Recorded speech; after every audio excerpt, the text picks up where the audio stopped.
जी, बिस्मिल्लाहिर्रहमानिर्रहीम, अस्सलाम वालेकुम। Welcome to Bakar education academy. This is Neemullah Qureshi. आज हम अपने क्लास में हेड मास्टर, हेड मिस्ट्रेस या लेक्चर एजुकेशन, एसएस एजुकेशन से रिलेटेड जो है वो पेपर नंबर 9 जो है उसको हल कर रहे हैं। So let's start from the question number 1। Test item is very difficult when value of the facility index या डिफ़िकल्टी लेवल। ये सवाल आया है आइटम एनालिसिस के सेक्शन में से। आइटम एनालिसिस के सेक्शन में हम क्या क्या करते हैं, फैसिलिटी इंडेक्स मालूम करते हैं, डिफ़िकल्टी लेवल मालूम करते हैं, या फिर क्या नाम है, इफ़ेक्टिवनेस ऑफ डिस्ट्रक्टर मालूम करते हैं। तो अगर डिफ़िकल्टी लेवल जो है, अब इसकी रेंज क्या होती है। डिफ़िकल्टी लेवल जो किसी भी टेस्ट की है वो 30% से 70% तक रेंज करती है। ठीक है, यानी कि वो अगर मुश्किल होगा तो वो 30% होगा और आसान होगा तो वो 70% होगा। और अच्छा टेस्ट जो है वो 30 से 70% के दरमियान ही एक्सेप्टेबल होता है। अगर वो 30 से लेस होगा तो वो मज़ीद डिफ़िकल्ट हो जाएगा, यानी कि वेरी डिफ़िकल्ट हो जाएगा और वो एक्सेप्टेबल भी नहीं होगा। इसी तरह अगर वो 70 पर इजी होता है, अगर 70 से अबव जाएगा तो वेरी इजी हो जाएगा।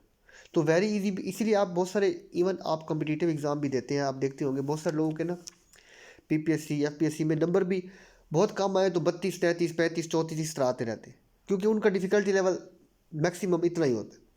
और अगर बहुत ऊपर चले जाए तो कुछ ही लोग होते हैं, वेरी फ्यू केसेस में, वो जो 70 अबव या चले जाएँ, वरना वो 70 इसके राउंड ही मेरिट वगैरह रहता है। ठीक है, तो ये इसका डिफ़िकल्टी लेवल होता है। तो ये आप कंसीडर क्या करें कि 20 30 के करीब एग्ज़ाम जो भी हो, आप जितनी भी तैयारी करें उसमें इतना गैप होता है।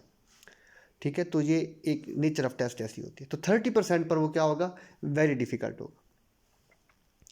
Eight school, as a school manager, interpersonal role mean, ये अभी मैंने बुक पे ये चीज़ें अभी हैंड रिटन की हैं आपकी सहूलत के लिए, क्योंकि कभी कभी आप सुन रहे होते हैं, कभी कभी आप जो है वो सिर्फ फाइल पढ़ रहे होते हैं, तो मैंने कहा चले किसी भी हवाले से पढ़ें तो आपको चीज़ें पता हो। ये सवाल है मिन्सबर्ग के मॉडल से। मिन्सबर्ग का मॉडल, ठीक है, जिन्होंने सब्जेक्टिव सेशन लिया उनको सारा पता है कि मिन्सबर्ग का मॉडल क्या है। उसके 3 डिफरेंट स्टेजेस कह लें, फेजेस कह लें, 3 हैं। कौन कौन से, एक एक होता है इंटरपर्सनल, एक होता है इंफॉर्मेशनल रोल, और एक होता है डिसीजनल रोल। इंटरपर्सनल लोगों के दरमियान जो एक लीडर रोल अदा करते हैं, अपने अपने सबऑर्डिनेट्स हो गए, बाहर के लोग हो गए, ठीक है, कम्युनिकेट करता है उनसे, उनको ऑर्डर देता है या उनसे कम्युनिकेट करता है। इंफॉर्मेशनल रोल जो है वो नॉलेज सीकिंग करता है, इंफॉर्मेशन शेयरिंग करता है। और डिसीजनल रोल में अपनी ऑर्गेनाइजेशन या जो भी स्कूल है या इंस्टीट्यूट है उसके बारे में डिफरेंट डिसीजन करता है।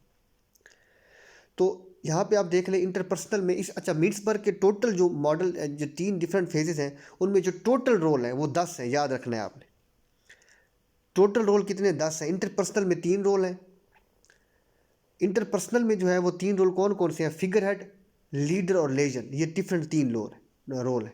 आपने ये इसको बस पता होना चाहिए आपको, मज़ीद डिटेल की ज़रूरत नहीं है, मोटी मोटी बात जो पता होनी चाहिए। ये कोई इंटरव्यू का क्वेश्चन भी नहीं है, ये सिंपल टेस्ट का क्वेश्चन है। ठीक है, और वो सवाल पूछे जाने वाले कौन से हैं कि मिन्सबर्ग मॉडल में टोटल रोल कितने हैं। टोटल रोल 3 है, मतलब है फिगर, क्या नाम है, इंटरपर्सनल रोल, इंफॉर्मेशनल और डिसीजनल। और इन तीनों रोल्स में टोटल फंक्शंस कितने हैं, वो 10 हैं। इंटरपर्सनल में 3 है, फिगर हेड, लीडर और लेजन। इसी तरह इंफॉर्मेशनल में भी 3 है, मॉनिटर, डिसमिनेटर और स्पोक्स पर्सन। और डिसीजनल रोल में फिर 4 है, इंटरप्रेन्योर का रोल, डिस्टर्बेंस हैंडलर का रोल, रिसोर्स एलोकेटर या निगोशिएटर। ये 4 रोल हैं। ठीक है, ये टोटल 3 और 3 6 और 4 10 होते हैं। तो यहाँ पे उसने पूछा इंटरपर्सनल रोल, तो इंटरपर्सनल में फिगर हेड, लीडर और लेजन का रोल आ जाता है। तो बस आपको ये पता होना चाहिए।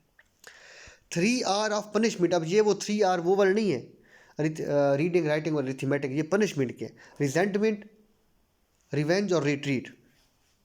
ठीक है, यानी कि पनिशमेंट में ये क्या चीज़, क्या क्या फैक्टर होते हैं, रिजेंटमेंट होती है, रिवेंज होता है या रिट्रीट होती है। ठीक है, तो ये 3 R's पनिशमेंट के हिसाब से इस तरह फॉल करते हैं। How many hours head of green, sorry ahead, आगे है, अहेड मनी आगे है, green which mean time, GMT इसको कहते हैं। ग्रीन विच मीन टाइम को GMT कहते हैं। इन पाकिस्तान स्टैंडर्ड टाइम, पाकिस्तान का जो स्टैंडर्ड टाइम है वो GMT के अकॉर्डिंग कितना आगे है, जो उनकी सेंट्रल लोकेशन है या सेंट्रल पॉइंट, उससे 5 आवर्स आगे है पाकिस्तान का टाइम, यानी कि +5। Capital of the democratic Republic of Korea, Korea का जो है दैट इज़ सीवल। तो ये जीके का क्वेश्चन है, ये आपने याद रखना है। Who was the first chief minister of Punjab after independence? ये बहुत ज़्यादा रिपीटेड सवाल है जीके पोर्शन में से कि आज़ादी के बाद पंजाब का पहला चीफ मिनिस्टर कौन सा? That was Iftikhar Hussain Mamdot. बहुत रिपीटेड क्वेश्चन है, ये आपको पता होना चाहिए। Fill in the blanks with the warrior was pleased with his new sword. तो प्लीज के साथ हमेशा जो प्रेपोजिशन लगता है वो विद लगता है, प्लीज्ड विद, ठीक है। तो विद ये आपने याद करना है इसको। regardless of careful planning and a teacher's overall effectiveness as a manager, some students in every classroom are bound to be disruptive. Effective teacher should, अब कुछ वो कहता है जितना भी टीचर इफेक्टिव हो, लेकिन फिर भी क्लासरूम में कुछ उतने ऐसे बच्चे होते हैं जो मिसबिहेव करते हैं, डिस्टर्प्टिव कहते हैं, डिस्टर्बेंस क्रिएट करते हैं। तो इफेक्टिव टीचर जो अच्छा टीचर है वो क्या करेगा, इनको हैंडल कैसे करेगा? तो वो क्या करेगा? Focus on the misbehaviour itself and finds the way to change it quickly and precisely. वो कोशिश करेगा कि कोई भी अगर मिसबिहेव करता है तो इसको रिमूव किया जाए, इसको चेंज किया जाए। प्रिसाइजली का मतलब होता है सिर्फ वही एक्शन डिस्प्ले करना जो रिक्वायरेबल है, नॉन रिक्वायर्ड चीज़ों को जो है वो रोका जाए, तो वो ये काम करेगा। How many knowledge is gain through the sense of seeing. Seeing का लफ्ज़ भी इस्तेमाल हो सकता है, आइज़ का भी हो सकता है, ऑब्जर्वेशन का भी हो सकता है। तो सीइंग के ज़रिए 75% होता है, 13% लिसनिंग के ज़रिए होता है, 6% टच के ज़रिए होता है, 3% टेस्ट के ज़रिए होता है, और इस तरह 3% ही स्मेल के ज़रिए होता है। तो ये सारा मिल के 100% बन जाता है। World largest internet search engine, search engine जो आप इस्तेमाल करते हैं इंटरनेट इंटरनेट पे चीज़ों को एक्सप्लोर करने के लिए या ढूंढने के लिए, तो that is Google. Progressivist teacher plus, यहाँ पे पुट्स आना चाहिए, puts more emphasis on progressivism. Progressivism आपको पता है किसने थ्योरी दी थी? जॉन डेवी ने दी थी, जिसकी मदर फिलॉसफी कौन सी है? प्रैग्मेटिज्म है। प्रैग्मेटिज्म प्रैक्टिकल पे बिलीव रखते हैं, एक्शन पे बिलीव रखते हैं। तो प्रोग्रेसिविस्ट लर्निंग बाय डूइंग पे, एक्शन पे, प्रैक्टिकल वर्क पे बिलीव करते हैं, practical education. Which article in the 1973 constitution deal with the Jammu and Kashmir? Jammu and Kashmir से मुतल्लिक पाकिस्तान का जो 1973 का कानून है उसमें से कौन सा आर्टिकल जो है वो जम्मू एंड कश्मीर के मुतल्लिक है? तो वो आर्टिकल आपने ये जीके के हिसाब से याद रखना है कि आर्टिकल 257 का ताल्लुक जो है वो जम्मू एंड कश्मीर के साथ। First Muslim country to recognise China in 1950 में किस मुल्क ने पहले पहले जो है वो चाइना को कबूल किया था? That was Pakistan. एक और जीके का क्वेश्चन है कि for the final step in the calculation Ahmad accidentally divided by 1000 instead of multiply. अब उसने क्या किया, एक रकम थी उसको 1000 से क्या करना था? उसने क्या करना था? उसको मल्टीप्लाई करना था, लेकिन गलती से उसने डिवाइड कर दिया। तो डिवाइड करने से तो वो मज़ीद 1000 टाइम नीचे चली जाएगी। तो अब उसने ये 1000 टाइम ये भी कवर करना है, प्लस असल वैल्यू यानी कि जिसको असल में भी जिससे ज़रब देनी थी वो भी ऐड करनी है, वो भी हासिल करनी है। तो उसको क्या करेगा? उसको किसके साथ मल्टीप्लाई करेगा? यानी कि 1000 में 3 जीरो है तो फिर इसको ये 2 बार काम करना पड़ेगा, यानी कि इससे डबल सिफर यानी कि 6 जीरोज़ के साथ काम करना पड़ेगा। तो किस डिजिट से वो मल्टीप्लाई करेगा? वो ये जो नीचे नीचे लिखा हुआ है कौन सी 10 लाख यानी कि 1 बिलियन मिलियन, इससे वो मल्टीप्लाई करेगा, तब उसकी एक्चुअल जो है वो मिसाल के तौर पर आप इसको कैलकुलेट करें, एक को आपने 1000 से ज़रब देनी थी, ठीक है, तो 1000 आ जाए, लेकिन आपको 1000 को डिवाइड कर बैठते हैं किसके साथ? 1000 के साथ। तो जो वैल्यू आई अब उसको 1 मिलियन से ज़रब देंगे तो वो वाली वैल्यू आएगी थी जो एक्चुअली आपने एक को 1000 से ज़रब देनी थी। तो अब आप गलती को रिकवर करने के लिए इस न्यू वैल्यू को 1 मिलियन से ज़रब देंगे। The most important element of an education system planning होता है। सबसे पहला काम यही होता है कि आप प्लान करते हैं, ठीक है, उसके बाद बाकी सारी चीज़ें जो है वो बाद में आती हैं। A collection of computers that are connected together, this is called network. One way of organizing the sociometric data which can help the teachers organize a classroom group. Sociometric यानी कि लोगों से सोसाइटी, सोशियोमीट्रिक डाटा होता कौन से? याद रखें, सोशियोमीट्रिक एक ऐसी टेक्निक है, सोशियोमीट्रिक टेक्निक एक ऐसी टेक्निक है जिसमें हम लोगों के आपस में एग्रीमेंट, रिलेशनशिप्स का जो है वो पता लगाने की कोशिश करते हैं।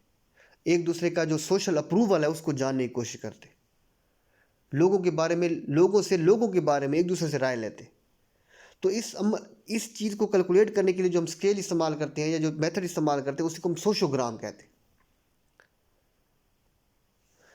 Who is the leader of the house in the senate, ये सवाल मैंने हल नहीं किया, ऐसे सवाल जितने भी हैं करंट इन्फॉर्मेशन, ये आपने उस वक्त पेपरों के दौरान इसको अपडेट करना होता है कि जब जिस महीने जिस साल में आपका पेपर हो रहा होगा, आपने उस साल में, क्योंकि जब ये सवाल रेज हुआ था तब कोई और था, अब जब पेपर दे रहे होंगे तब कोई और है, तो लिहाजा आपने ये करंट इन्फॉर्मेशन अपडेट करनी होगी आपने, इसलिए मैंने इसको ब्लैंक छोड़ा। Duration of lesson plan in macro, macro की बात हो रही है, मैक्रो में 35 से 45 मिनट या 34 से 45 मिनट कह लें, एक ही बात है, ठीक है। माइक्रो में 5 से 10 मिनट होती है, मैक्रो में 34 या 35 लिखा जाता है, कभी कभी तब 45 minute. Mister Ahmad conducts an activity within his social studies class that involves students volunteering the community. अब देखिए, वॉलंटियरिंग द कम्युनिटी का मतलब क्या है? वॉलंटियर किसे कहते हैं? जो सेल्फ इनिशिएटिव पे क्या करता है, अपनी खिदमात पेश करता है, ठीक है। तो वो यानी कि क्या होता है, इसको वैल्यू क्लेरिफिकेशन कहा जाता है, यानी कि आप क्या करें, किसी चीज़ को अहमियत दे रहे होते हैं, तो इस अमल के लिए जो लफ्ज़ इस्तेमाल होता है वो वैल्यू क्लेरिफिकेशन होता है, तो ये आपने इसको याद कर लेना।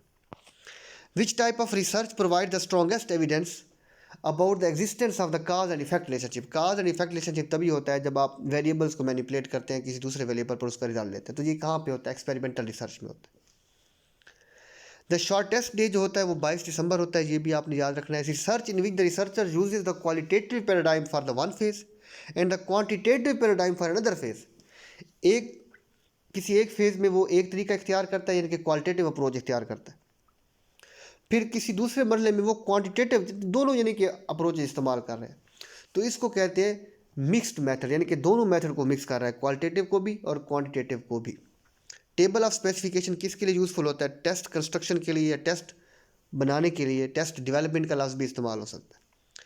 Institutional planning should be based on, हाँ जी, institutional planning should be based on, कौन कौन से वो अहदाफ हैं जिनको सामने रख कर आप प्लान करेंगे, तो आपके मकासद क्या हैं, आपकी नीड्स क्या हैं और आपके रिसोर्सेज क्या हैं, ठीक है। आप कोई भी काम करते हैं तो पहले आपके सामने आपका ऑब्जेक्टिव होता है, आप उस क्या हासिल करना चाहते हैं और फिर आपके पास है क्या, कैसे आप हासिल करेंगे, तो ये तमाम तर चीज़ें प्लानिंग का हिस्सा होती है। तो रिसोर्सेज में फिर आपके आ जाएंगे जितने मटीरियल, नॉन मटीरियल, ह्यूमन और बाकी resources. The proponent of cognitive theory of teaching, cognitive theory of teaching का जो कॉन्सेप्ट है और इस पर बाकायदा रिसर्च की थी नेथेनियल लीस गेज ने, तो इसको एनएल गेज लिखा जाता है, तो इसके बारे में आपने मजीद कोई एक्सप्लोर नहीं करना, बस ये आपने इतना याद करना है। डिफ़िकल्टी वैल्यू लेस देन 0.20, अब डिफ़िकल्टी वैल्यू जो है, डिफ़िकल्टी लेवल जो है वो हमेशा कहाँ से कहाँ तक होता है आइटम एनालिसिस में? 0.30 से 1 तक हो तो ये एक्सेप्टेबल होता है। अब अगर 0.30 से कम है तो फिर ये मज़ीद डिफ़िकल्ट होता चला जाएगा और ये नॉट एक्सेप्टेबल होता है। तो अगर ये 0.20 है तो ये तो 0.30 से है ही कम, तो इट इज़ टू डिफ़िकल्ट, क्योंकि डिफ़िकल्ट तो ये 0.30 पे ही हो जाता है, तो यहाँ तो उससे भी कम है तो ये टू डिफ़िकल्ट हो जाता है, तो ये एक्सेप्टेबल भी नहीं होता फिर। Which of the following can be best describe as the categorical variable. हाँ जी, कैटेगोरिकल वेरिएबल क्या होता है? एज एक कॉन्टीन्यूस वेरिएबल होता है, क्योंकि एज आपकी महीने हैं, बदल रही है, हर मिनट में बदल रही है, कि ये कॉन्टीन्यूस है और ये वेरिएट करेगी, हर किसी से डिफरेंट है। ग्रेड पॉइंट एवरेज, ये जीपीए जिसे आप कहते हैं, ये भी हर किसी का डिफरेंट हो सकता है, क्योंकि इसकी डेसिमल में वैल्यू आ सकती है। इसी तरह एनुअल इनकम, ये भी फिक्स नहीं होती, कभी कुछ होगी कभी कुछ, ये भी डेसिमल में फॉल कर सकती है, या ये डिफरेंट वैल्यूज़ में एग्जिस्ट कर सकती है। लेकिन रिलीजन आपका कैटेगोरिकल होता है, इसलिए कैटेगोरिकल होता है, याद रखें एक चीज़ आप यहाँ पे याद रखें, कैटेगोरिकल वेरिएबल, ये मेरी बात नोट कर लें, हमेशा क्वालिटेटिव इन नेचर होता है, ये आपने बात याद रखनी। मैं दोबारा रिपीट कर रहा हूँ, कैटेगोरिकल वेरिएबल हमेशा क्वालिटेटिव इन नेचर होता है। अब देखिए, एज क्वांटिटेटिव फैक्टर है, आपके ईयर्स है, नंबर्स में। ग्रेड जीपीए जो है वो क्वांटिटेटिव है, एनुअल इनकम क्वांटिटेटिव है, लेकिन कैटेगोरिकल वेरिएबल जो होता है वो वर्ड्स में होता है, जिस तरह फ़र्ज़ करें आपका रिलीजन है, या आप मुस्लिम होंगे या नॉन मुस्लिम होंगे, या आप मुस्लिम हैं या हिंदू हैं, जैसे तो किधर एक ही तरफ जाएंगे, तो वो तयशुदा होगा, बस वही होगा फिर। तो वो हमेशा क्या होता है, क्वालिटेटिव इन नेचर होता है, तो रिलीजन होगा। Who is the prime minister of Malaysia, ये भी मैंने छोड़ दिया है क्योंकि ये आप दैट टाइम आप इसको देख लेंगे कि कौन था। Which from the following is hard, sorry क्या लिखा है, नॉट, हाँ not an informational assessment, sorry informal assessment, हाँ जी नॉट है, ये हॉट नहीं है, नॉट है। Which of the following is not an informal, यानी कि आपने फॉर्मल असेसमेंट ढूंढनी है। ऑब्जर्वेशन, रेटिंग स्केल या डिस्कशन, ये आउटसाइड असेसमेंट्स है, मतलब आप कहीं भी कर सकते हैं, इसके कोई आप मतलब है एज सच उसके तकाजे नहीं होते, ठीक है। जबकि असाइनमेंट जो है बाकायदा आप टॉपिक अनाउंस करते हैं, देते हैं, जिम्मे लगाते हैं, उसको एवेलुएट करते हैं या मार्क करते हैं, तो ये वजह फॉर्मल है, तो ये इनफॉर्मल नहीं, होमवर्क इसमें आ जाता है। What is the meaning of the idiom of the first water, ये इंग्लिश का एक फ्रेज़ आ गया, ईडियम आ गया। तो ऑफ द फर्स्ट वाटर मतलब है ऑफ द हाईएस्ट क्वालिटी, आला सतह का या आला मेयार का, आला पाए का। स्टूडेंट्स आर पैसिव, किस में होते हैं, लेक्चर मेथड में होते हैं, बाकी में वो एक्टिव होते हैं। All transaction should be entered in cash book, तमाम तर माली मामलात में आपने कितने पैसे खर्च किए, किस मद में क्या लिया, वो सारे आप कैश बुक में register. Goals are set at subject level, goals जो है वो सब्जेक्ट लेवल पे तय होते हैं, ऑब्जेक्टिव क्लासरूम पे होते हैं, जबकि एम्स आपके नेशनल लेवल पे होते हैं। बान की मून जो है यहाँ पे लिखा हुआ इज़, अब ये इज़ की बात नहीं है, अब वाज हो गया है, ठीक है। तो ये भी इंफॉर्मेशन छोड़ देनी चाहिए थी, लेकिन मैंने इस को वाज कंसिडर किया है बस। तो वो सेक्रेटरी जनरल थे यूएनओ के, यूनाइटेड नेशन ऑर्गेनाइजेशन के, ठीक है थे। अब भी आप अगर ये वीडियो देखेंगे तो आप अब ये देखेंगे कि इस वक्त यूएनओ का सेक्रेटरी जनरल कौन है। Effective change is a result of, हाँ जी, चेंज, आल्टरिंग माइंडसेट, आप माइंडसेट को बदलते हैं। हार्नेसिंग मोटिवेशन, मोटिवेट होते हैं। शेपिंग बिहेवियर, अपने बिहेवियर को तब्दील करते हैं। तो ये तमाम तर चीज़ें जो है वो साफ ज़रा, जब हर चीज़ तब्दील होगी, आपका बिहेवियर तब्दील होगा या माइंडसेट होगा या मोटिवेट होंगे, तो फिर चेंज ऑटोमेटिकली आ जाएगी। In today's classroom management, the teacher is best viewed as, आज की क्लासरूम में टीचर को बतौर क्या माना जाता है, टीचर क्लासरूम का लीडर होता है, ठीक है। टीचर एक लीडर के तौर पर काम कर रहा होता है। For a good communication, speaking without पाज, या विदाउट साथ है, आउट यहाँ पे मिसिंग है, सही जवाब जो है विदाउट पाज है, ठीक है। Good communication requires speaking without, यानी कि फ्लुएंसी इन द स्पीकिंग, ठीक है। यहाँ पे ऑल ऑफ दीज बिल्कुल नहीं करना, ये अपनी तरफ से कोई पंगा नहीं लेना, ना क्लैरिटी ऑफ थाट है, ना speaking in the mild tone है, कुछ नहीं है। स्पीकिंग विदाउट पास, तवक्कुफ या वक्फे के बगैर कंटिन्यूटी के साथ बोलना, फ्लो के साथ बोलना, ठीक है। यही और यही जवाब भी वैलिड है, दुरुस्त है, नंबर अगर लेना है तो। A quantitative description of experience data, quantitative description, तो वो इज़ सिंपली अ मेजरमेंट, वो इसको हम ये आपने इस्तेमाल करने के लफ्ज़ का कि हम उसको सादा तौर पर एक मेजरमेंट ही कहते हैं, कि वो क्वांटिटेटिव एक्सप्रेशन है, आदाद में, आदाद शुमार में किसी चीज़ को हमने एक्सप्रेस किया। ऑब्जेक्टिव टाइप क्वेश्चन है एडवांटेज ओवर एसे टाइप, ऑब्जेक्टिव टाइप क्वेश्चन का एक एडवांटेज क्या है कि उनको मार्क करना आसान होता है, आप की फ़ौरन बना लेते हैं और फ़ौरन से झटपट मार्क कर लेते हैं। The Kothari commission report on education, Kothari commission report जो है ये इसका दूसरा नाम है, और इसका दूसरा नाम है एजुकेशन एंड नेशनल डेवलपमेंट, ठीक है। ये आपने इसका नाम याद रखना है, आपको अल्टरनेटिव नाम आपको बस पता होना चाहिए।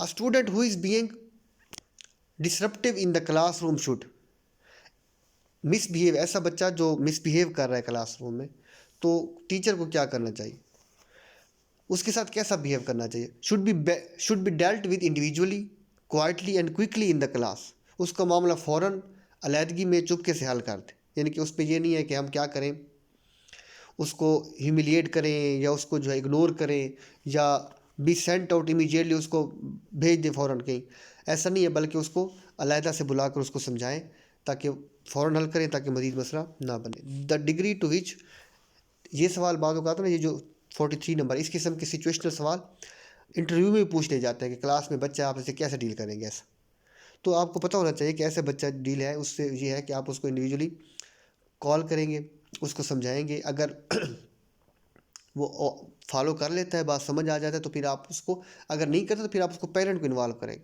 तो ये उसका दूसरा स्टेप होता है। ठीक है, तो इस तरह होता है, स्टेप बाय स्टेप चीज़ें होती है। The degree to which inferences are can legitimately be made from the operationalization in your research। हाँ जी, दोबारा मैं पढ़ रहा हूँ, the degree to which inferences can legitimately be made. Influences कहते हैं आइडिया के साथ लिंक क्रिएट करना, from the operationalisation in your research, कि एक आइडिया पहले एग्जिस्ट करता है, आप उसके साथ मिलते जुलते आइडिया को वेरीफाई करते हैं, तो वैलिडिटी में इसको कंस्ट्रक्ट वैलिडिटी कहा जाता है, कि आप एक चीज़ को दो तरह से वैलिडेट कर रहे होते हैं। इन्फेरेंसेस यानी कि उसके मज़ीद सबूत आप तलाश करते हैं।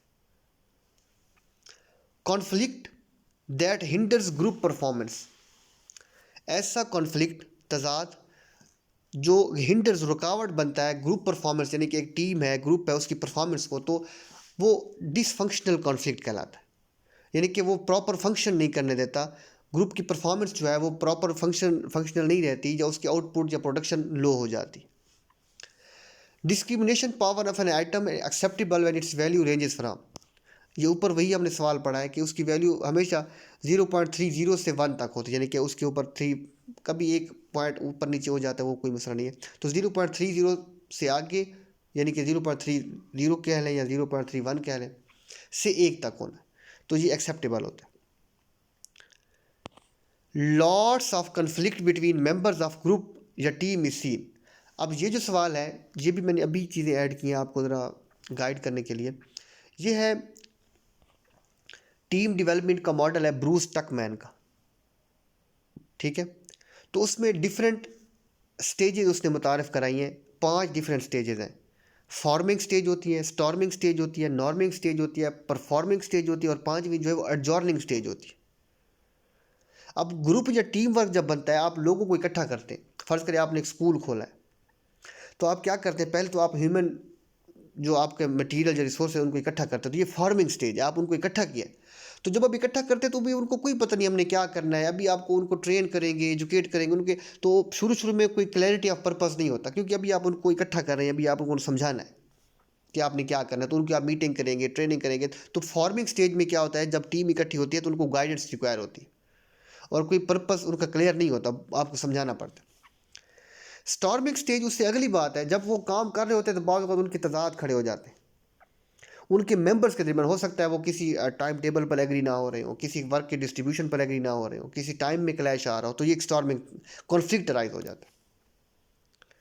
नॉर्मिंग स्टेज, नॉर्म का मतलब होता है वैल्यूज़, कि वो जो आपने रूल्स बनाए हैं उनको फॉलो करते हैं, वैल्यूज़ जो बनाई हैं उनको अप्रिशिएट करते हैं, उनके मुताबिक काम करते हैं, तो उनमें इस स्टेज पर उनके अंदर एग्रीमेंट आ जाता है, क्लैरिटी होती है, और वो अपनी अपनी रिस्पॉन्सिबिलिटी को फील कर रहे होते हैं। तो ये नॉर्मिंग है, वो रूल ऑफ लॉ की अप्रोच। और आखिर पे जब वो रूल ऑफ लॉ कर रहे होते हैं तो फिर वो क्या करते हैं, उनकी आखिरी है परफॉर्मेंस स्टेज, सॉरी चौथी स्टेज है परफॉर्मिंग स्टेज, जो उनकी अचीवमेंट्स होती हैं, वो फिर काम कर रहे होते हैं, आखिर पे क्या होती है, अचीवमेंट्स होती हैं, रिजल्ट्स अच्छे आते हैं वगैरह वगैरह।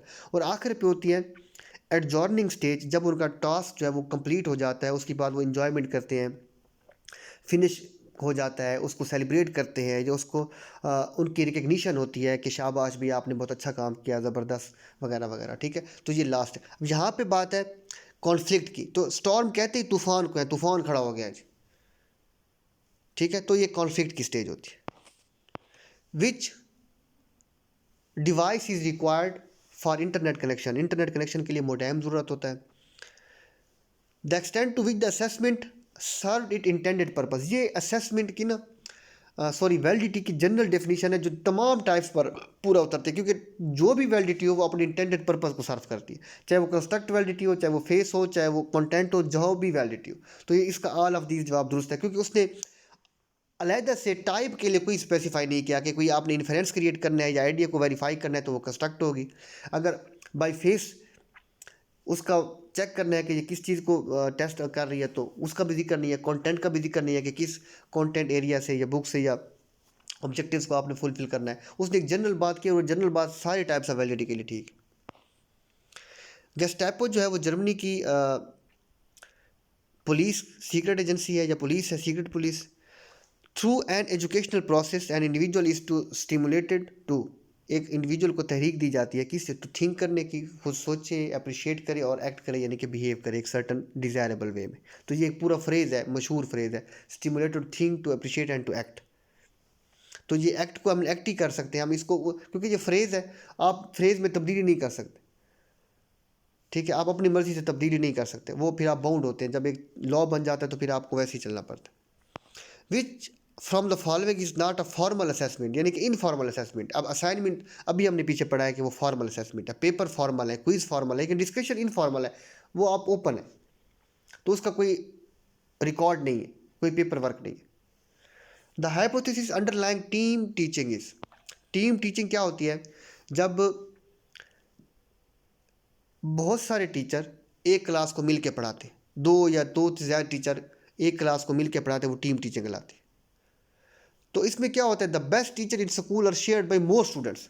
तो ऐसा नहीं होता कि स्कूल में एक टैलेंटेड टीचर था लेकिन वो सिर्फ एक क्लास को पढ़ाता रहा तो बाकियों को नहीं पढ़ाता था, बल्कि क्या होगा, टीचर्स जब बहुत सारे टीचर्स एक क्लास को पढ़ाएंगे तो स्टूडेंट को इस्तेफादा करने का ज़्यादा से ज़्यादा मौका मिलेगा और वो सबसे इस्तेफादा कर लेंगे।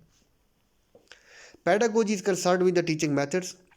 According to education policy, the free universal education up to class 10th will be provided by 2025। ये 2000 ये जो बेसिकली ये MDG जो मिलीनियम सस्टेनेबल डेवलपमेंट गोल्स हैं, ये उनमें टारगेट जो है वो सेट किया गया था, ठीक है, कि और फिर पाकिस्तान की पॉलिसी में भी ये ऐड किया गया था कि वो 2025 तक जो है वो क्या करेंगे, 10th क्लास तक फ्री एजुकेशन हर पॉलिसी का हिस्सा रही है, लेकिन वो इस तरह उसका इतलाक़ है खासा हो नहीं सका जिस तरह होना चाहिए था।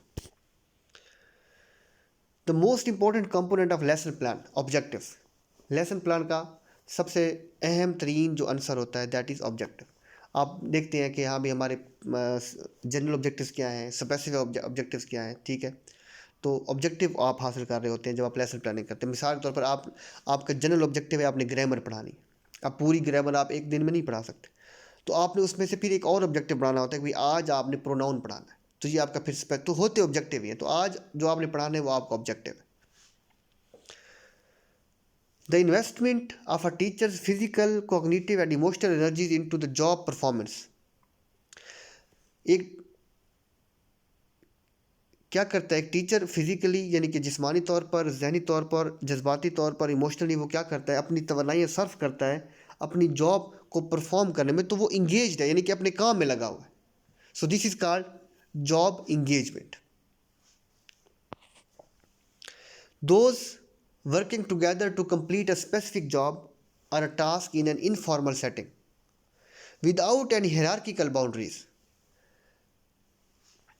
वो लोग वर्किंग टुगेदर जो काम कर रहे हैं to complete a specific job, एक काम को उन्होंने ख़त्म करना मिलकर, और task in an informal setting यानी कि वो फॉर्मल सेटिंग नहीं है बल्कि इनफॉर्मल सेटिंग है, without any hierarchical boundaries.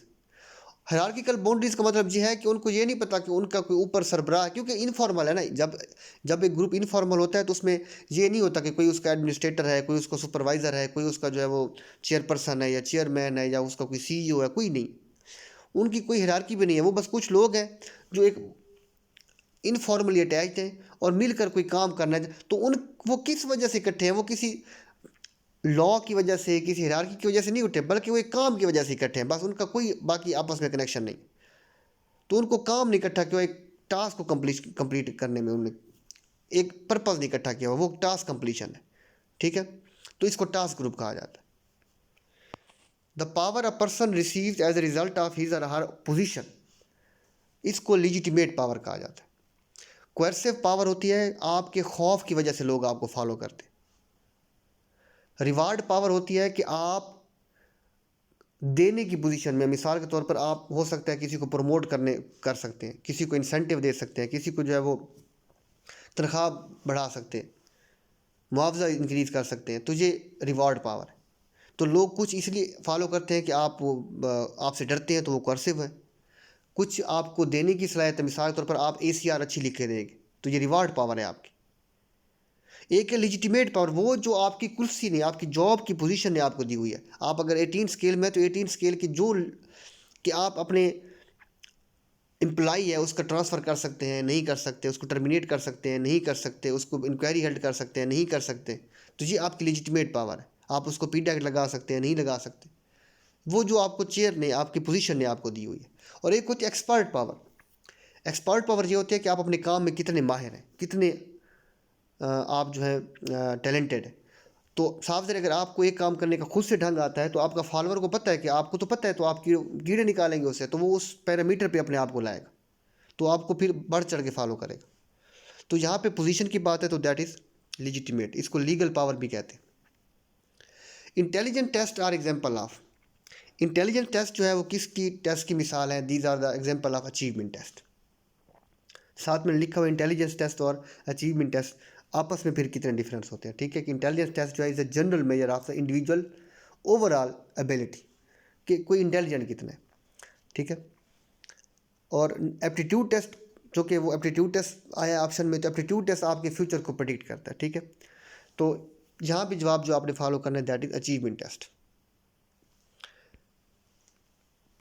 25 students took a test and 4 of them failed, what percentage of them passed. अच्छा, ये बाकी सवाल मैथमेटिकल मैंने हल किए हैं, लेकिन ये वाला मुझे हल करना भूल गया।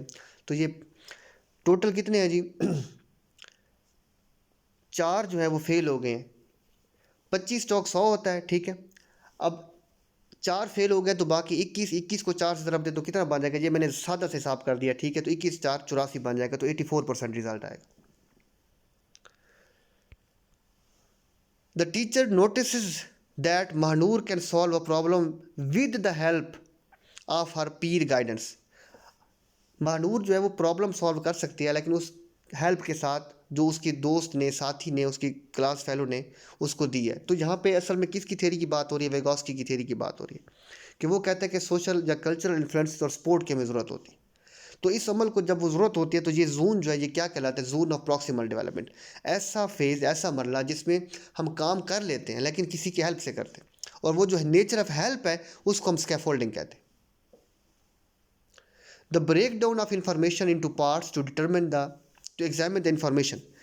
किसी इंफॉर्मेशन को टुकड़ों में तब्दील करना। मिसाल, इंफॉर्मेशन को टुकड़ों में कैसे तब्दील करते हैं? मिसाल के तौर पर आपको फ़िक्रा दिया गया, आपको फ़िक्रा दिया हुआ है कि आई एम प्लेइंग क्रिकेट, ये एक फ़िक्रा दिया। अब वो आपसे कहते हैं बच्चों से, हाँ भाई इसमें से ना पार्ट्स ऑफ स्पीच अलग अलग करो, ये ब्रेक डाउन है। कि आप कहते हैं कि हाँ भाई आई जो है वो इसमें प्रोनाउन है, ठीक है।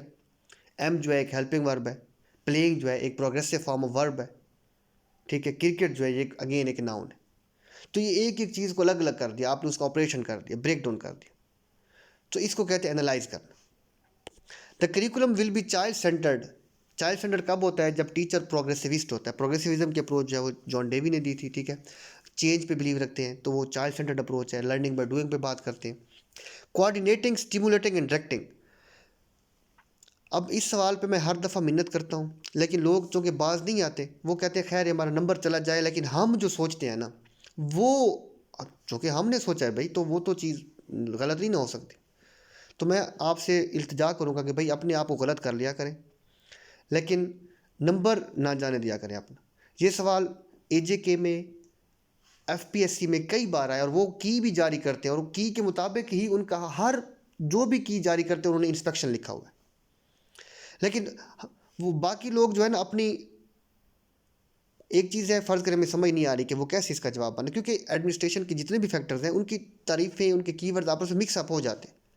तो कुछ हमारी मजबूरी है कि भाई हमने नंबर लेना है, तो नंबर लेने की जब बारी आए तो बीच में हमें नहीं चाहिए कि अपना जो है वो दिमाग लड़ाएं या अपनी जो है वो वजाहतें पेश करते फिर। लेकिन करते हैं लोग, नंबर एक ये भी जाता है, साथ में 2.5 और नंबर भी जाता है नेगेटिव मार्किंग। तो आपने ऐसा नहीं करना। इंस्पेक्शन ही इसको, चाहे आपको, आप बेशक आप इस पर हज़ार वजाहतें लेके आएँ कि आपके हिसाब से ऐसा होता है। मैंने भी उधर वो देखे मैनेजमेंट पे टिक किया, लेकिन गलत है। तो मैं अपने आप को सच्चा करने के लिए, ये मेरी भाई भी हमारा नॉलेज यूँ है, ऐसा नहीं होता। आपने एग्जामिनेशन पॉइंट ऑफ व्यू से जाना होता है। तो जिस चीज़ को वो दुरुस्त समझते हैं आप उसको फिर दुरुस्त माने। तो इंस्पेक्शन को करना है। ये मैं इतनी तकरीर इसलिए की है ताकि आपको मैं कुछ एहसास दिला सकूँ और इस बात पर जो है वो रजामंद कर सकूँ कि भाई आपने इंस्पेक्शन को ही क्लिक करना है। Micro teaching is a teaching training technique the number of domains in taxonomy जो है 3 है। कौन कौन सी डोमेन्स हैं? Cognitive domain, affective domain and psychomotor domain. A field of study that investigates the impact of individual groups and structure have on a behavior within an organization are the purpose of applying such knowledge toward improving an organizational effectiveness. दोबारा पढ़ें इसको। A field of study that investigates the impact of the individual groups and structure have on the behavior within the organization for the purpose of applying such knowledge towards the improving an organization effectiveness। एक organisation को मौसर बनाने के लिए क्या करती है organisation? वो ऐसी स्टडी जो इस बात की इन्वेस्टिगेशन करती है क्या कि the impact of individual group and structure have on the behaviour within the organisation, कि ये सारे लोग ऑर्गेनाइजेशनल बिहेवियर को कैसे तय करते हैं। तो इस अमल को ऑर्गेनाइजेशनल बिहेवियर ही कहते हैं, ठीक है, कि वो अपने एम्प्लॉयज़ के साथ उनका आपस में रिलेशन या वो कितना ट्रस्ट करते हैं, ठीक है। तो ये उसकी पूरी जो एक इन्वायरमेंट है उसको ऑर्गेनाइजेशनल टर्मिनोलॉजी में उन्होंने बिहेवियर ही कहा है, तो आप बिहेवियर लिखेंगे। What are the primary colours? Primary colours जो है वो येलो, रेड एंड ब्लू होते हैं। Miss Asma teaches 3rd grade, which period of development is likely to be most interest of her. अब इससे मुराद क्या है? इससे मुराद ये है, देखें चाइल्ड डेवलपमेंट में क्या होता है, इन्फेंसी होती है, चाइल्डहुड होता है, एडोलेसेंस होता है, अडल्टहुड होता है। और फिर इसी चाइल्डहुड में क्या होता है, अर्ली चाइल्डहुड होता है और लेटर चाइल्डहुड होता है। तो जहाँ पर उसको मिडल चाइल्डहुड या लेट चाइल्डहुड का है। अब एक बच्चा जो है वो 3rd ग्रेड में है, ठीक है, तीसरी क्लास में है। तो चाइल्डहुड की जो स्टेज होती है उसकी जो एज स्पैन होता है वो 3 से 12 साल का होता है। अब देखें, अब उसने कहा है 3rd ग्रेड। अब 3rd ग्रेड, अगर बच्चा 3rd ग्रेड में पढ़ता हो तो उसकी उम्र कितनी हो सकती है? कम से कम उसकी उम्र मिनिमम 7 से 8 साल तक हो सकती है, ठीक है। तो ये फिर किस में फाल करेगा? ये कोई मिडल यानी कि बिल्कुल यानी कि इन्फेंसी के वो दरमियान में फाल करेगा, सॉरी चाइल्ड, हाँ चाइल्डहुड के दरमियान में फाल करेगा, ठीक है। तो चाइल्डहुड एंड लेट चाइल्डहुड यानी कि वो फिर उसके बाद लेट चाइल्डहुड का फेज शुरू हो जाता है, ठीक है। 7 से 12 तक जो है वो लेट चाइल्डहुड होता है। तो ये यहीं कहीं फाल करेगा, यानी कि उसका एज ग्रुप इधर ही फाल करेगा, यानी कि हो सकता है किसी का थोड़ा 1 साल आगे हो, किसी का 1 साल पीछे हो, तो इसके दरमियान ही फाल करेगा। कंस्ट्रक्ट्स रिलेटेड टू मॉडिफिकेशन और प्रेडिक्शन। मॉडिफिकेशन किसे कहते हैं? चीज़ों को जोड़ना। इसी अमल को सिंथेसिस कहा जाता है, ऑर्गेनाइज करना, ठीक है। तो इसको ब्लूम टैक्सोनॉमी में सिंथेसिस कहा जाता है। Which of the following is an example of the biological process that might be studied by an educational psychologist? हाँ जी, अब बायोलॉजिकल प्रोसेस वो होता है जिसमें विरासत का जिक्र हो, ठीक है। अब यहाँ पे क्या है, साफ जरूर उसकी पेरेंट्स की इन्वॉल्वमेंट होगी। The influences of the parental nurturing on the child tendency to be aggressive. तो पेरेंट्स की इन्वॉल्वमेंट को वो एड्रेस करेगा, फिर उसके हिसाब से जो उसकी बिहेवियर को डिटरमिन करने पे उनका रोल बनेगा कि उनके पेरेंट्स ने उसकी परवरिश कैसे की, ठीक है। Mister Kamran studied students are working very well together in groups on a cooperative project. Mister Kamran के जो बच्चे हैं वो एक कोऑपरेटिव प्रोजेक्ट पे मिल पे यानी काम करें। The bell will ring in 5 minutes, 5 minute में घंटी बजेगी। How could mister Kamran best use cueing to let the students know what they need to wrap things up. अब बेल बजेगी, अब बेल मौजूद है, कामरान कैसे बताएंगे अपने स्टूडेंट्स को कि बस अब चीज़ें मतलब उनको रैप कर दे, उनको क्लोज कर दे। तो वो क्या करेगा? उनको इशारा देने के लिए वो क्या करेगा? ये कंडीशनिंग का सवाल है, ठीक है। तो वो क्या करेगा? Loudly tell the students to get back their seats, चिल्ला के कहेगा। या क्या कहेगा? Tell one student in each group, कि दूसरों को वो बता दे। या क्या करेगा? Ring the bell softly alerting the student, वो एक बेल बजाएगा, बच्चे खुद ब खुद समझ जाएंगे कि हमने क्या करना है, ठीक है। तो वो बेल ही बजाएगा बीच। Which of the following question is most likely to get student to reflect on their purpose. Purpose क्या होता है? कौन सा ऐसा क्वेश्चन है जो बच्चों को इस बात पर राग़िब करेगा कि वो उनको इस बात पर मजबूर करेगा कि वो अपने पर्पस को पहचान सकें। तो वो क्या करेगा? What is most important to you in your life. तो ये पर्पस है कि आप ज़िंदगी में क्या बनना चाहते हैं, क्या करना चाहते हैं। तो ये उस यानी कि आपने बच्चे से पर्पस पूछना है कि वो फ्यूचर में या उसका कोई विजन है ऐसा किस्म का, तो उससे यही पूछेंगे कि भाई आप ज़िंदगी में क्या बनना चाहते हैं, क्या करना चाहते हैं। तो उससे वो पर्पस उसका ज़ाहिर होगा। Which is not which from the following is not a formal assessment, यानी कि फॉर्मल नहीं है। उसने अब किसका पूछा, इनफॉर्मल का पूछा। अब इंटरव्यू एक फॉर्मल असेसमेंट है,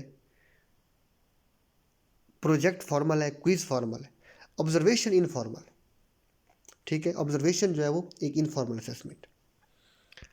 76 नंबर सवाल है, 31/10 मल्टीप्लाइड बाई 3/10 प्लस 7/5 और इसको डिवाइड किया गया 20 पे। तो ये इसको पूरा मैंने यहाँ पे सोल्यूशन किया हुआ है कि 31/10 है, ज़रा 3/10 है, जमा 7/5 है, तकसीम 20 है। 31 और 3 को मल्टीप्लाई करेंगे 93 आ जाएगा, और 10 और 10 को 100 आ जाएगा, जमा 7/5 तकसीम 20। इसी तरह 20 को फिर ज़रब में कन्वर्ट करेंगे तो ये 1/20 आ जाएगा, तो 93 जमा बटा 100 वही रहेगा। तो 7/5 और ज़रब 1/20 को हम क्या करेंगे, इनको फिर आपस में ज़रब देंगे तो नई वैल्यू हमारे नए बॉक्स में क्या आ जाएंगी, 7 × 7 और 20×5 100, तो 93/100 वही रहेगा, जमा 7/100 आ जाएगा। फिर इसको हम एलसीएम लेंगे तो 100 आ जाएगा, 100 वन टाइम जाएगा तो 93, 100 फिर वन टाइम जाएगा तो 7 आएगा। दोनों को जमा करेंगे 100/100 तो जवाब आ जाएगा 1। तो यहाँ पे जवाब आ गया 1। हाँ जी, epistemology is the branch of philosophy that is concerned with the theory of knowledge. Epistemology का ताल्लुक जो है वो नॉलेज के साथ होता है। Spare the rod spoil the child, इससे मुराद ये है कि स्पेयर द रॉड जब आप स्टिक रख देते हैं तो बच्चा बिगड़ जाता है। तो ये विक्टोरियन एरा यानी कि मलका विक्टोरिया के दौर में ये जो है वो रूल नाफिज रहा है, यानी कि सख्ती करें बच्चों पर। Supply type test item, supply type test में क्या करते हैं, आप खुद से जवाब प्रोड्यूस करते हैं, यानी कि आपको जवाब नहीं दिया गया होता, तो या तो आप खाली जगह पुर करते हैं कोई किसी एक लफ्ज़ से या किसी एक सेंटेंस से, तो वो कंप्लीशन एटम कहलाते हैं supply type test. Name the SAARC member country which is still ruled by monarch, monarch का मतलब है यानी कि ऐसी कंट्री जिसमें बादशाह तो, ठीक है। तो कोई भी ऐसी नहीं है, तो यहाँ पे ना नफ जाएगा। 169 का जज़र लिया गया है, तो इसको जब ख़त्म करेंगे तो जज़र तो ये हमने देखना है कि ये किसका जो है वो स्क्वायर रूट है, तो वो 13 का स्क्वायर रूट आता है, ठीक है। तो इसका जवाब 13 आ जाएगा। The ability to select, organise, integrate and evaluate ideas to demonstrate, अगर आप ऑर्गेनाइज करना चाहते हैं नॉलेज को, इवेल्युएट करना चाहते हैं, इंटीग्रेट उनको मतलब है पूरे आइडियाज़ को इकट्ठा करना चाहते हैं, तो ये आइडियाज़ वाला ऑप्शन आपको कहाँ मिलता है, अपनी जजमेंट देना चाहते हैं कि आप इस नतीजे पर पहुँचे हैं, कंपेरेटिव ये वो कर, तो ये एक्सटेंडेड रिस्पॉन्स क्वेश्चन में होता है, ऐसे टाइप क्वेश्चन जो होते हैं। Knowledge of a child psychology is must for a primary teacher, that is because, क्यों साइकोलॉजी का नॉलेज जो है वो प्राइमरी टीचर की ज़रूरी है, क्योंकि it helps the teacher in understanding the behaviour of the child. Primary teacher जो बच्चा है, देखिए वो वैसे भी इतना एक्सप्रेसिव नहीं होता, वैसे तो चाइल्ड साइकोलॉजी को हर लेवल पे जानना ज़रूरी होता है, लेकिन छोटे बच्चे की नीड्स और ज़रूरियात जो है वो तो वैसे भी उसको टीचर को परखना लाजमी होता है, उसके लिए ज़रूरी है कि उसको इस सब्जेक्ट पर अबूर हासिल हो। When were Hiroshima and Nagasaki hit by atom bombs, America ने हिरोशिमा और नागासाकी जापान के जो शहर थे उनको कब हिट किया था, ये वर्ल्ड वार 2 की बात है, जब अगस्त 1945 में लिटिल बॉय और फैट मैन नामी जो 2 एटम बम गिराए गए थे हिरोशिमा और नागासाकी पर। विच of the following order is recommended in the flow chart of the development of the research idea, research आप करेंगे तो आपकी तरतीब क्या है, फ्लो चार्ट का मतलब होता है एक के बाद दूसरा काम क्या होगा। तो पहले पहले आप क्या करते हैं, आपको पता होना चाहिए कि आपने किस फील्ड में काम करना है, यानी कि रिसर्च का कौन सा एरिया है जिसमें आप काम, तो उसको टॉपिक सिलेक्शन कहते हैं। अब जब आप टॉपिक सेलेक्ट करते हैं तो उसमें तो बहुत सारी रिसर्चेज हो चुकी होती हैं, तो आप क्या करते हैं, आप वहाँ पे अपनी नए टॉपिक को ढूंढने के लिए अपनी प्रॉब्लम सर्च करते हैं जिसको आप एड्रेस करना चाहते हैं, तो यहाँ पे आप अपनी रिसर्च प्रॉब्लम क्रिएट करेंगे, फिर उसके लिए रिसर्च पर्पस और रिसर्च क्वेश्चन बनाते हैं और फिर हाइपोथेसिस क्रिएट करते हैं, और उसके बाद जो है वो आप सैम्पलिंग करते हैं और फिर डाटा कलेक्शन करते हैं और फिर उनकी जो है वो एनालिसिस करते हैं और फिर इनको इंटरप्रेट करते हैं या उनको डिस्प्ले करते हैं या उनको कंक्लूड करते हैं, ठीक है। तो ये वाला आप सीक्वेंस फॉलो करते हैं। Test item is acceptable when the facility index difficulty level ranges from, ये बार बार सवाल है और ये सवाल पेपर में भी आता है, 30 से 70 तक होता है। डिफ़िकल्टी लेवल जो है वो 30 से 70 ये इसकी रेंज है, यानी कि 30% डिफ़िकल्ट है, 70% आसान होता है, लेकिन इसका मतलब ये हुआ कि इसके अंदर होगा तो टेस्ट एक्सेप्टेबल होगा, अगर 30 से नीचे है तो फिर वेरी डिफिकल्ट हो जाएगा, 70 से ऊपर है तो वेरी इजी हो जाएगा। The ability to select, organise, evaluate, ये वही ऊपर वाला question, extended response question. According to dash experimental knowledge is real. Progressivism, pragmatism और एक्सपेरिमेंटलिज्म, याद रखेंगे एक ही थ्योरी के तीनों नाम है। ये एक्सपेरिमेंटल अप्रोच है, ये एविडेंस पे बात करते हैं, प्रूफ पे बात करते हैं, लर्निंग बाय डूइंग पे बात करते हैं, और इसी के तीन नाम है। कौन कौन से? Pragmatism, progressivism, experimentalism. John Dewey के अप्रोच है। Which of the following internet search engine was founded by Larry Page and Sergey Brin? तो ये गूगल के फाउंडर थे दोनों। Baglihar dam is being construct by, Baglihar dam कौन बना रहा है, कहाँ? India on Chenab in Indian occupied Kashmir, Indian occupied Kashmir पे चनाब रिवर पर जब इंडिया बना रहा है, कौन सा? ये बेगलिहार डैम। ह्यूरिस्टिक का मतलब होता है to investigate. Alternative response item, alternative का मतलब है मुतबादल, कि आप ये नहीं तो ये जवाब दे सकते हैं, वो नहीं तो ये जवाब दे सकते हैं, तो वो सिंगल मतलब है ट्रू फॉल्स हो सकते हैं, मल्टीपल ट्रू फॉल्स हो सकते हैं, मल्टीपल करेक्ट रिस्पॉन्सेज हो सकते हैं, तो ये सारे जो है वो अल्टरनेटिव है, कोई ना कोई तो होगा। तो question, will the shy child who never speaks turn into a quiet child? Shy adult और will the child become sociable talkative person? एक बच्चा है, अब सवाल यह है कि will the shy child who never speaks turn into a quiet child, कि वो जो नहीं बोलता तो फिर वो हमेशा खामोश ही रहेगा, या शाय एडल्ट, और या वो बड़ा होकर शाय एडल्ट बनेगा, और will the child become sociable talkative person, या जब लोगों से मिल जोल रखेगा, टॉकेटिव बनेगा नहीं बनेगा, क्या होगा? तो इसका ताल्लुक किसके साथ है? दोनों डेवलपमेंटल इश्यूज के साथ, यानी कि नेचर के साथ भी, नर्चर के साथ भी। नेचर के साथ इसलिए है कि उसकी नेचर ऐसी है कि वो शाय, और नर्चर है कि उसके इन्वायरमेंट कैसा मिलता है, तो दोनों के साथ उसका ताल्लुक है, तो दोनों चीज़ें ये डिटरमिन करेगी कि वो एडल्ट होकर फिर क्या बनेगा। इंस्ट्रक्शन मीडियम यानी कि पैडागोजी, इंस्ट्रक्शन मीडियम से मुराद पैडागोजी या टीचिंग मेथड्स होते हैं। इफेक्ट्स मुतासर करते हैं the absent and escape from the class teaching. अगर आपका टीचिंग मेथड अच्छा है, आप रेगुलरली पढ़ाते हैं और बड़ा अच्छा पढ़ाते हैं, तो बच्चे क्लास में बैठते हैं, नहीं बैठते, हाजिर होते हैं, भाग जाते हैं, तो क्या वो टीचिंग मेथड जो है वो इस चीज़ को असरअंदाज होता है? तो डेफिनेटली होता है। Agreed. Kuder Richardson method is use to estimate reliability, ये मशहूर सवाल है, रिलायबिलिटी का एक तरीक़ाकार है Kuder Richardson method. When did USSR withdraw from Afghanistan? Afghanistan में यूएसएसआर कब जो है आ, ये रशिया के लिए इस्तेमाल होता है, ठीक है। 1989 में अफगानिस्तान से कूच कर गए थे। अब बोन ऑफ कंटेंशन, फसाद की जड़ को कहा जाता है, ये ईडियम है एक। राजा गिद्ध बानो कुसिया का नावल है। और भी दुख है ज़माने में मोहब्बत के सिवा, राहतें और भी हैं वसल की राहत के सिवा, फैज़ अहमद फैज़ का मशहूर शेर है। While in Rome do as Romans do, यानी कि जहाँ जैसा देश वैसा भेष, जहाँ आप रहते हैं आपको वैसा ही पहनावा, वैसा ही बन के रहना चाहिए, ठीक है। जैसा देश वैसा भेष, वही वो एक्सेप्टेबल होता है, ठीक है। ये जिस तरह आपने वैल्यूज़ के बारे में पढ़ा हुआ है, ठीक है, desirable value, desirable model of behaviour, ये आप इसको एक किस्म का रिलेट कर सकते हैं, ठीक है। तो जैसा देश वैसा बेस होता है। Thank you so much. अल्लाह ताला सब काम में नासिर हो। जीते रहे, बहुत शुक्रिया। अल्लाह हाफ़िज़।